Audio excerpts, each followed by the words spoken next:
Haleluya, puji Tuhan. Saudaraku, senang sekali kita memasuki bagian ke-10 dari satelit yang kelima, yaitu 10 seri tentang doa. Dan merupakan episode ke-50 dari seluruh satelit yang telah saya sampaikan.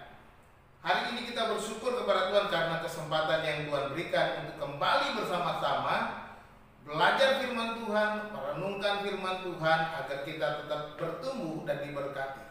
Sebelum kita mendengar firman Tuhan, marilah kita berdoa. Allah Bapa di surga, kami bersyukur kepadamu.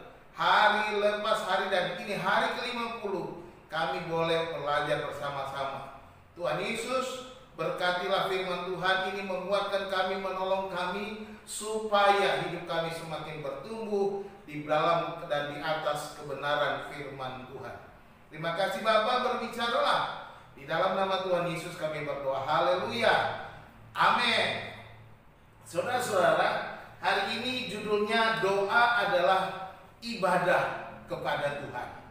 Kita akan membaca dari kitab Daniel pasal yang ke-6 ayat yang ke-11 sebagai landasannya. Dikatakan demikian, demi didengar Daniel bahwa surat perintah itu telah dibuat, pergilah ia ke rumahnya. Dalam kamar atasnya ada tingkap-tingkap yang terbuka ke arah Yerusalem.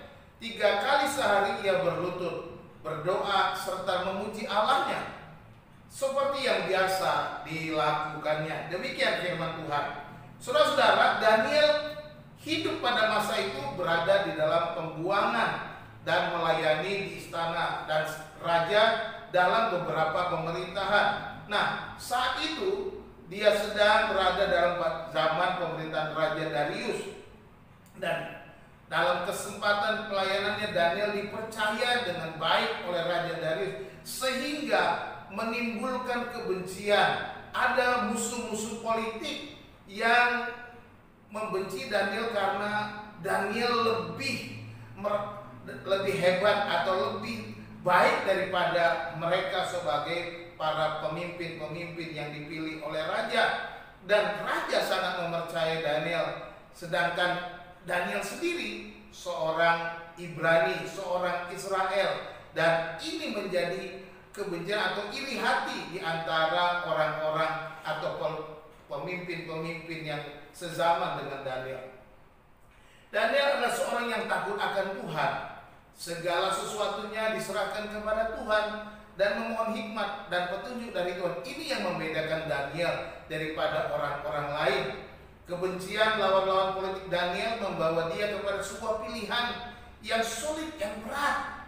Ya, musuh-musuh Daniel menghasut Raja Darius agar mengeluarkan sebuah dekrit atau sebuah keputusan yang isinya menghukum mati dengan memasukkan ke dalam kandang singa barang siapa yang dalam 30 hari menyampaikan permohonan kepada salah satu dewa atau manusia kecuali kepada raja. Sebagaimana dikatakan dalam ayat yang ke-7 dan ayat yang ke-8 Daniel 6. Dikatakan demikian, kemudian bergegas-gegaslah para pejabat tinggi dan wakil raja itu menghadap raja serta berkata kepadanya, ya Raja Darius, kekallah hidup tuanku.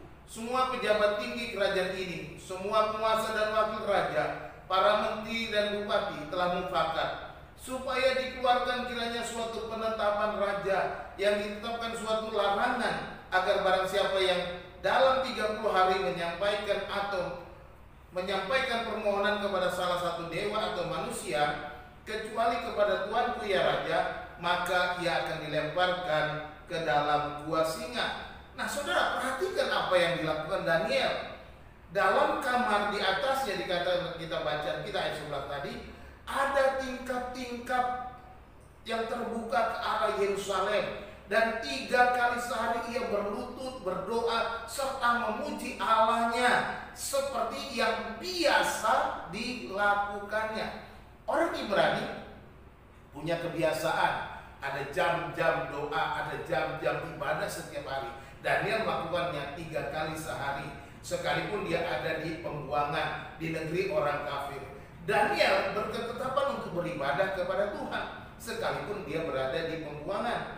Bagi Daniel, doa adalah sebuah ibadah yang harus dijalankan dengan ketetapan hati secara teratur di dalam hidupnya. Itu yang penting.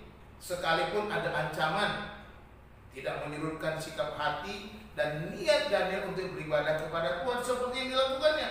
3 kali sehari berlutut, berdoa, serta memuji Allahnya. Demi didengar Daniel ada suatu dekret, ada suatu ketetapan melarang orang beribadah atau menyembah kepada Allahnya selain kepada raja, tetapi Daniel tetap beribadah kepada Tuhan. Jadikanlah doa sebuah ibadah yang rutin bagi saudara, sebagai suatu keputusan, sebagai ketetapan hati, dan menjadikan doa itu sebuah ibadah hidupmu. Jangan biarkan hidupmu berlalu begitu saja. Gunakanlah waktu-waktu yang ada, sebagaimana Paulus berkata, pergunakanlah waktu yang ada sebab hari-hari ini adalah jahat. Tuhan Yesus memberkati. Salam.